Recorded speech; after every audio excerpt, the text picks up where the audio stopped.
What's good, Ramley? We riding with the Rams today. I wanted to hit y'all up to tell y'all a story. One of my favorite sports commentators is Colin Cowherd from FS1. I've been a fan of his ever since he was on ESPN. He always has good takes. He always has good analogies. And he's somebody that I've followed for a long time.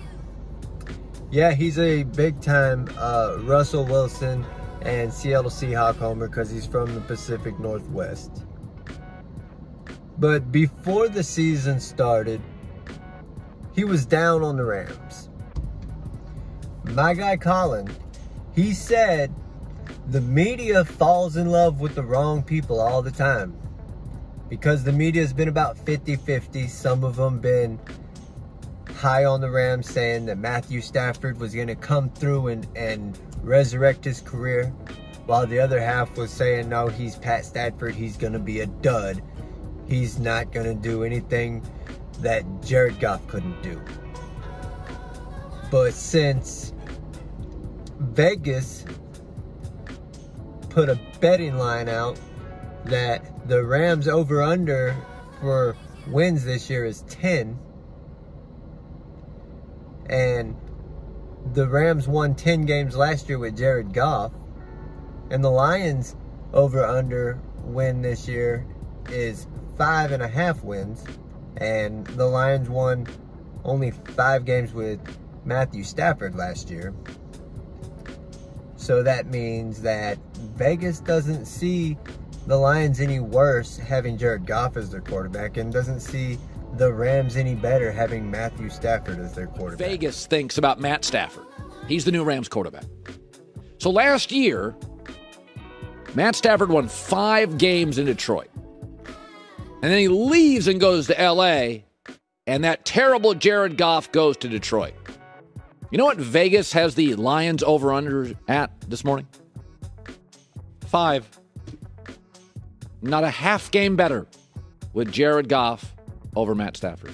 Well, what about the Rams? Well, the Rams won 10 games last year with terrible Jared Goff. Thank goodness he's out of here.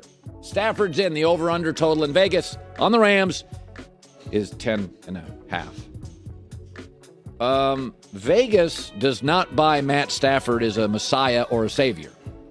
If you go look at Matt Stafford's career, his 12 years in Detroit, couple of different injuries, he averaged 7 wins. That's about it. He had 2 good years. 2011, he had Calvin Johnson doing amazing things. 2014, he finally had a decent defense. 3 playoffs. And they didn't do much in those.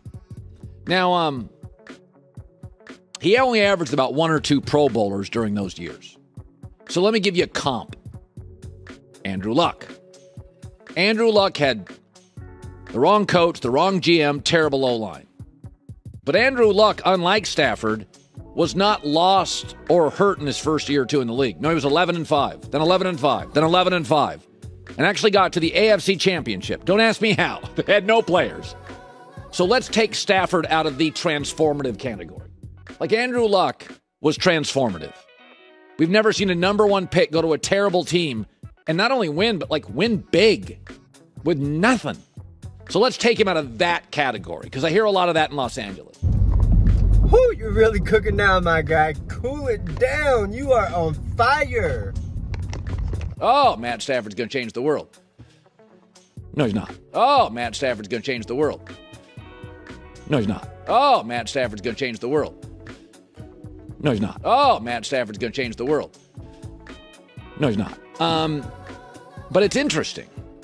What Matt Stafford couldn't consistently do is overcome dysfunction in Detroit. And I am not saying it's easy. Detroit's poorly run. But I saw Carson Palmer do it in 7 years in Cincinnati with multiple playoff seedings. I saw Kurt Warner do it in Arizona. I saw Andrew Luck do it. And I saw Deshaun Watson until last year do it in Houston. I've seen guys who have overcome regularly. Deshaun Watson, multiple consecutive playoffs in Houston. Carson Palmer, Cincinnati was as poorly run or worse than Detroit. He got him to the playoffs several times in 7 years. Kurt Warner, Arizona. Andrew Luck, he's not that. So the question is, how good is he? Well, here's what I find funny. Who we love and who we don't. With the Rams defense, which was number 1 in the league last year, the best defensive player in the league probably in a decade, Aaron Donald, and with Sean McVay as coach, and we all acknowledge he's really good, and with an offensive line that was rated top 3 last year, no reason to think there'll be a great drop-off this year, and an excellent wide receiving core. Are you telling me Matt Ryan and Derek Carr, Vegas wouldn't have them at 10 wins? It's interesting, right? It's interesting. Nick Wright made me think of this morning and adds a layer to this argument. Not a criticism of Matt Stafford, but it's interesting who we fall in love with in the National Football League. Matt Stafford was in Detroit when they had Jim Caldwell. Jim Caldwell was there for 4 years. And Jim Caldwell, by the way, won Super Bowl, his assistant coach with Indy, coached Indy to a 14-2 season as a head coach, ran Baltimore's offense when Joe Flacco looked like Joe Montana for a month. But come on though, Colin, really? You're going to listen to Nick Wright? He's a Rams hater. He's a Kansas City Chiefs fan. The Rams used to be in St. Louis, which is in the same state as Kansas City. It's in Missouri. It's an interstate rivalry that they used to have. So Nick Wright does not like to admit anything good when it comes to the Rams because he's salty. He hates the Rams. And he has a bad taste in his mouth anytime he ever has to speak positively about the Rams on TV. Did he have weapons? Well, he had Calvin Johnson and Golden Tate for 2 of those years together. He had Marvin Jones. He had weapons around him. And he squeezed out more than 9 wins once. Now, I don't want to be Mr. Negative. I live in Los Angeles, and I like Matt Stafford. But I say this as a consistent theme on this show. I watch the media, who they fall in love with, who they embrace. And I find it fascinating how they've now dumped on Goff and elevated Stafford. And you know who hasn't? Vegas. And I always trust Vegas. You better keep that same energy because I see your tone that you're having with the Rams last week before you ever see Matthew Stafford take a snap with the Rams. Now, after they come out there and whoop the Bears' ass on Sunday, you're totally going to flip the script on us now. Bears-Rams. Matt Stafford averaged 12.3 yards an attempt. That's why they got Matt Stafford. So it's interesting. When you look around, I mean, you all do this. What I'm about to say, we do this. Joy and I do this. You look around at your competition. You look around. What do they do better than us? What do we got to get better at? Because there's a lot of things we feel like we come in every day, we do a good show. But you look around, Fox looks around, hey, what can we do better here? What can we do? That's what companies do. That's what your company does. That's what my companies do. And the Rams looked around. I talked to people in the front office. They looked around and said, you know what we need? We got Mahomes in this league for 10 years. Okay, we need more Mahomes-like touchdowns, home runs, quick strikes, over the top. They like Jared Goff. They won 10 games a year with Jared Goff. But they felt like they had to coach perfectly with Goff. Nothing came easy. It had to be 9 play drives, 10 play drives, 1 fumble, 1 tip pass, 1 penalty, blows the drive up. And they felt like Stafford gave them 30% more playbook. The Mahomes stuff. I mean, Mahomes and Zeke yesterday, or Tyreek Hill yesterday, had a 1-play drive. Okay, so now suddenly you get the point of trading for Matthew Stafford instead of riding with Goff. What was up with all this Vegas stuff you were just talking about? I thought you didn't understand. I thought it didn't make any sense to you that the Rams went and traded for Matthew Stafford. Now you see that the Rams are obviously better with Matthew Stafford because he's a far superior quarterback. And he's not just some Carson Palmer or somebody like that. McVay privately liked Goff, but they felt like there was a ceiling. They were limited. Nothing came easy. You had to coach perfect. Yeah, now you're spitting big facts because that's exactly why we went and traded for Matthew Stafford and got Jared Goff the fuck up out of here. 1 offensive line injury, 1 tweaked ankle, 1 drop pass, blew it up. And if you look at the chart of where Stafford threw last night, sprinkled it everywhere. 30% more playbook, deep left, deep right, deep middle, short left, short right. And I think that's the difference. So is this going to be a where your Colin was wrong segment? Why didn't you just come out and say this last week before you saw the Rams and the Bears game, instead of pumping this negativity about Matthew Stafford out there when you were saying that he was pretty much dog shit when he played for the Lions? Because you've never seen it before. Now you've seen something out of him. So now you're going to start to ramp it up and start saying that, oh yeah, Stafford's big. He's the guy. Stafford's the guy now.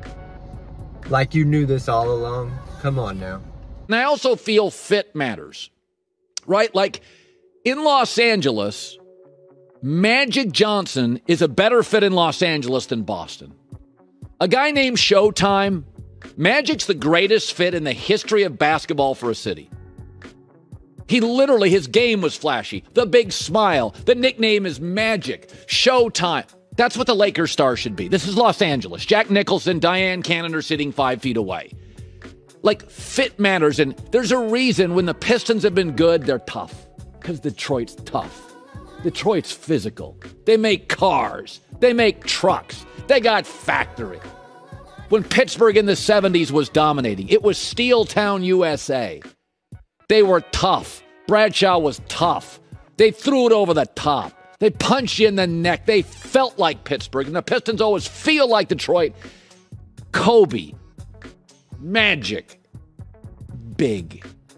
And Stafford feels like the Rams. You saw the stadium. The stadium feels like L.A. The stars. Jalen. Goff was a good kid. He's a good player.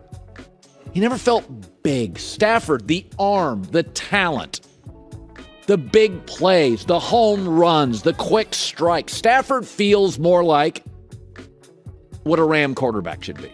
And that's what the Rams wanted. Oh my God, am I tripping or something? Like, did he turn into somebody new? Is this the same guy you were just talking about last week that was a bum?